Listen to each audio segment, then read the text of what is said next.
Teknolog YouTube kanalına hepiniz hoş geldiniz arkadaşlar. Bu videomuzda sizlere 1000 TL'ye kadar tavsiye 10 adet oyuncu monitörünün incelemelerini yapacağız. Kanalımıza abone olmayı ve like atmayı unutmayın. Hızlı bir şekilde hemen videomuza geçelim. 1000 liraya kadar da bir bütçeniz var. Ne yapacaksınız? Tabii ki Teknolog YouTube kanalına gelip bu videomuzu izleyeceksiniz. Çünkü sizlere ayrıntılı bir şekilde internet üzerinden bakacağız. Fiyat olarak da karşılaştıracağız. Hem teknoloji olarak da yorumlarımızı ekleyeceğiz. Şimdi 1000 lira dediğim gibi bir bütçeniz var ve bu amaçla ne olacak? Hangi panel olacak? Hangisi olacak? Öncelikle şunu söylemek istiyorum. Eğer ki çok yoğun bir oyuncuysanız, sürekli oyunla, sürekli oyun, turnuvalar vesaire ise IPS panelden uzak durun. TN panel veya VA panele bakın arkadaşlar.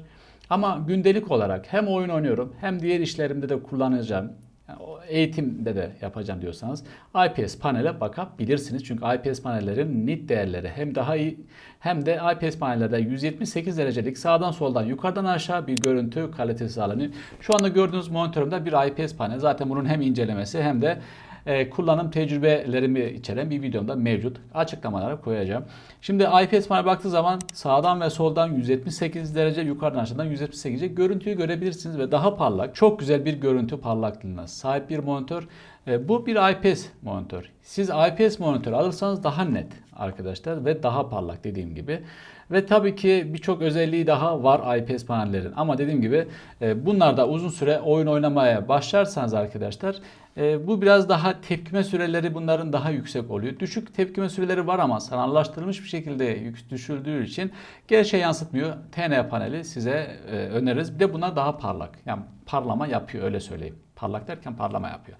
Şimdi bakalım internette 1000 liraya kadar size 10 tane ne gösterebilirim?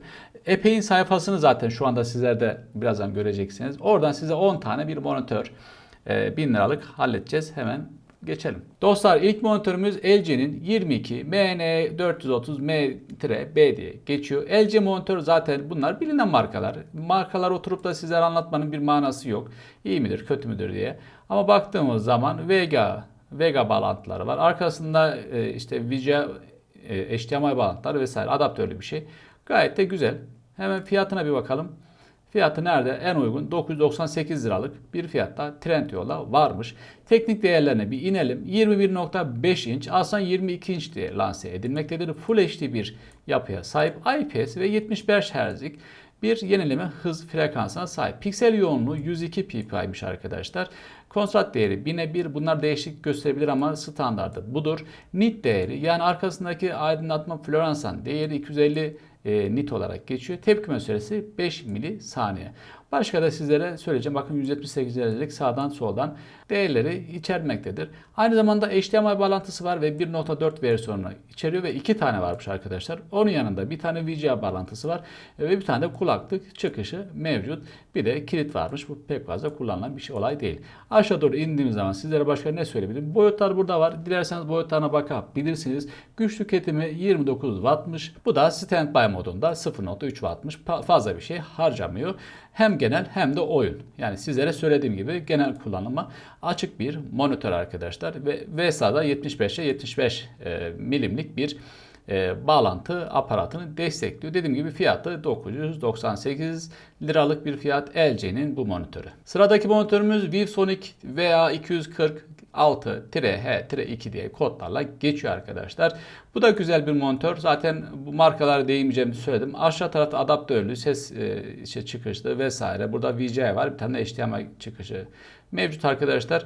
Gayet de güzel, şık durmaktadır. Sanki hoparlör var gibi geldi bana. Bakalım birazdan.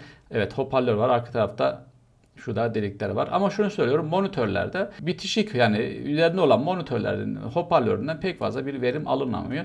Onu baştan söylemek isterim. Şimdi bakalım arkadaşlar teknik değerlerinden önce fiyatı 1000 liralık bir fiyat var. Hepsi burada da. Aşağı doğru inelim. Teknik değerlerine 23.8 inç yani 24 inçlik Burada da hemen gelelim Full HD arkadaşlar. VA bir panele sahip, 60 Hz'miş. Aşağı doğru inelim. 93 ppi'lik bir piksel yoğunluğu mevcut. 5000'e bir kontrast değeri var. 250 nit ve 4 milisaniye tepkime süresine sahipmiş. Ve tabii ki VA panelde IPS panel gibidir. Bilginiz olsun. Yani VA paneller TN paneli gibi sanki bitişik gibi, yani birleştirilmiş gibi gelir. 178 derecelik bir yukarıdan aşağı bağlantı görüntü görebilmekteyiz. Hemen bakalım. HDMI var. 1.4 versiyonu, bir adet varmış. Bir tane VGA varmış arkadaşlar. Ve kulaklık çıkışıyla, bu da yine genel kullanımlık bir monitör. Sıradaki monitörümüz Asus'un VP229H diye geçiyor arkadaşlar. Bakalım, Asus'un monitörü de güzel monitör. Kaliteli monitördür. Haberiniz olsun. Bunda da VSA bağlantıları mevcut. Şöyle baktığım zaman gayet de şık bir yapıya sahip. Çerçevesi falan ince. Hemen fiyatına bakalım. En uygun fiyatı 975 liralık bir fiyat var. Trendyol'da görülmektedir. Aşağı doğru inelim. Teknik değerleri 21.5 inç. Full HD IPS bir panel var. 75 Hz'lik frekansa sahip. Aynı zamanda 102 ppi'lik bir piksel yoğunluğu mevcut. Yine bir kontrast değerleri var. 250 nitmiş ve 5 milisaniye tepkime süresi. Yine ve IPS panel olduğu için 178 derecelik yukarıdan aşağı görüntü görebilmekteyiz arkadaşlar. HDMI bağlantı var, 1.4 ve bir tane HDMI burada görüyorsunuz. VGA bağlantısı mevcut arkadaşlar. Bu monitörümüzün tabii ki teknik değerleri burada ve yine genel kullanımlı bir monitör. Güç tüketimi çok düşük. 12 wattlık bir güç tüketimi var kullanım esnasında. Bu da Asus'un çok güzel, şık duran bir monitörü. Umarım hoşunuza giden videolar geliyordur arkadaşlar. Sizlerden beklentimiz kanalımıza destek olup abone olmanız. Hep bu şekilde videolar geldiğinizde bir yoruma yazın. Beğeniyoruz, beğenmiyoruz. Like atarsanız bundan onu çıkartabiliriz. Biz elimizden geldiği kadar hem bilgilerimizi hem de piyasadaki olanları sizlere getirmeye çalışıyoruz. Sıradaki monitörümüz Philips'in Y221 ve 8A-01 monitör diye geçiyor. Bu benim kullandığım monitörün aynı seride ama 21.5 inçli arkadaşlar. Aşağı doğru inelim. Hemen önce bir fiyatına bakalım. Fiyat 950 liraymış. Sadece bir yerde satılıyormuş ki gerçi araştırılırsa birçok yerde yine bulunabilir belki. Bakalım arkadaşlar, 21.5 inç dedik. Full HD VA panel, 75 Hz'lik. Aynı zamanda 102 ppi bir piksel yoğunluğu var. 4000'e bir kontrast değeri var. 200 nitmiş. 4 milisaniye tepkime süresine sahip. IPS bir VA panel olduğu için yine IPS gibi 178 derecelik görüntü görebilmektedir. Sağdan soldan yukarıdan aşağı. Aynı zamanda HDMI bağlantısı var, VGA bağlantısı var, kulaklık çıkışı ve ses girişi de mevcut arkadaşlar. Bu da 13.3 wattlık bir enerji tüketimine tekamül etmektedir. Teknik değerler mevcut. VSA bağlantısı var, %100 ve hemen hoparlör 4 wattlık görünüyor ama ben her zaman söylüyorum, monitörlerde ki hoparlörlere güvenmeyin. Ve genel kullanımlık bir monitör arkadaşlar. Zaten 2 sene önce piyasaya çıkmış, alınabilecek monitörler arasındadır. Sıradaki Dell'e geldik. SE221-6H monitör diye geçiyor. Dell monitörler biraz daha hani böyle genel kullanımı daha çok yoğun basan monitörler arkadaşlar. Bilginiz olsun. Hemen şöyle baktığım zaman da gayet şık duruyor. Kasa yapısı, çerçevesi bir kalın tabii ki. Hemen şöyle bir bakalım, sağdan aşağı sizlere göstereyim daha yakın. Ve VGA bağlantı var, HDMI bağlantısı var. 220 volt direkt power'lı. Şu ayak tarafı çok hoşuma gitti. Evet. Aşağı doğru inelim. Hemen ilk önce fiyata bakalım. 872 liralık bir fiyat var Trendyol'da. Teknik değerlerine gelelim. 21.5 inçmiş arkadaşlar. Full HD VA bağlantı ekran paneli kullanıyor. 60 Hz'miş. 102 ppi'ye sahip. 3000'e bir kontrast değerine sahip. 250 nitlik bir parlaklığı var. 12 milisaniye tepkime süresi. Dediğim gibi oyuncu monitörü değil, genel kullanım monitörü. 178 derecelik izlenme açılarına sahip arkadaşlar. HDMI var. 1.3 versiyonu görülmekte. Bir tane VGA bağlantısı sahip üzerinden mevcut arkadaşlar. Hemen şöyle bakalım. VESA bağlantısı yokmuş. Yani herhangi bir aparatla askı aparatı kullanamıyorsunuz. 24 wattlık maksimum tüketimi var. Tipik olarak standart ortalama 18 wattlıkmış arkadaşlar. 2016 yılında çıkan bir monitör.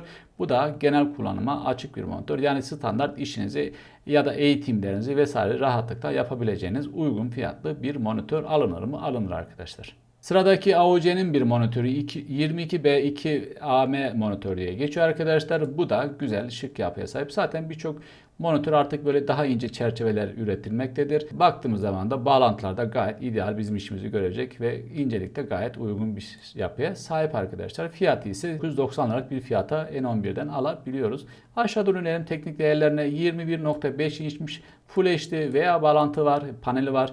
75 Hz arkadaşlar, 102 ppi'lik bir piksel yoğunluğuna sahip. 3000'e bir kontrast değerine sahip, 250 nitlik bir parlaklığı var. 4 milisaniye tepkime süresine sahip. Veya panel olduğu için de 178 derecelik bir açıdan görebiliyoruz yukarıdan aşağı sağdan soldan. Aynı zamanda HDMI bağlantı var, 1.4 versiyonunu desteklemektedir. VGA bağlantısı var. Kulaklık çıkışı, mikrofon girişi üzerinde mevcut arkadaşlar. Enerji tüketimi A sınıfıymış. 18 wattlık bir enerji tüketimi var. Bu da çok iyi bir değer. 4 wattlık üzerinde hoparlör var. Görünüyor ama dediğim gibi yani sizi yarı yolda bırakır. Pek fazla beğeneceğiniz bir şey değil. %100'de bir VSA bağlantısı mevcut. Bu monitörde alınır mı? Kesinlikle alınabilecek monitörler. Bir sonraki monitörümüz Samsung LS24A3 falan diye geçiyor. Uzun bir kodu var, okumayacağım. Dileyen zaten bunların hepsini açıklamalara koyacağız arkadaşlar. Oradan da dileyen arkadaşlar araştırıp bakabilirler. Hemen fiyatına bakarım. 1000 liralık bir fiyat görünüyor. Hem Samsung kendi yerinde hem de hepsi burada satılmaktadır. Teknik değerleri 24 inçmiş arkadaşlar. Full HD veya bağlantısı paneli var. 60 Hz'miş. Aynı zamanda 92 ppi'lik bir piksel yoğunluğu var. 3000'e bir kontrast değere sahip. 200 nitlik bir parlaklık var. 9 milisaniyelik bir tepkime süresi var. Oyuncu monitörü değil. 178 derecelik açılardan görüntülebilmektedir. HDMI bağlantısı görünüyor. VGA bağlantısı görünüyor. Ve tabii ki başka ne var? VESA bağlantısı da var arkadaşlar.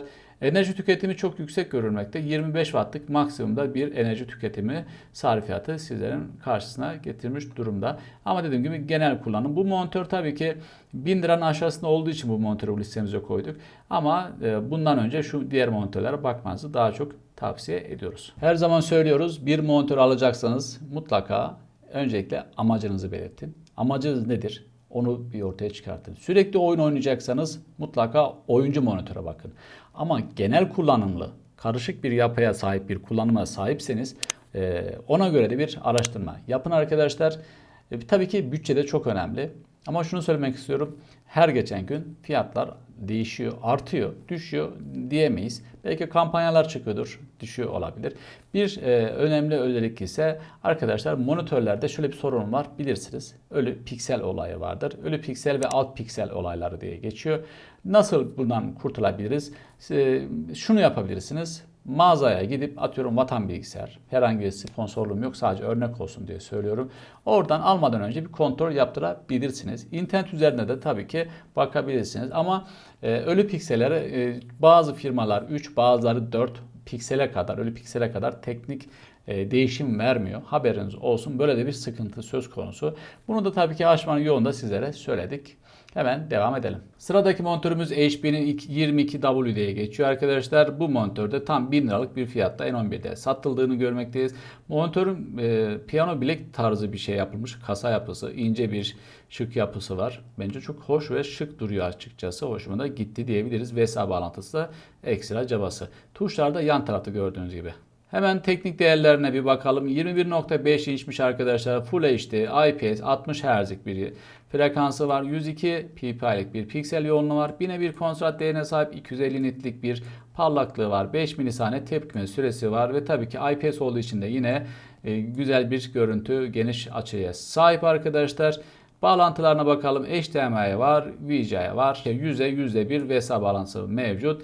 A sınıfı bir enerji tüketiyor. 21 wattlık maksimum bir yapıya sahip. Ekonomi olarak da 17 wattlıkmış.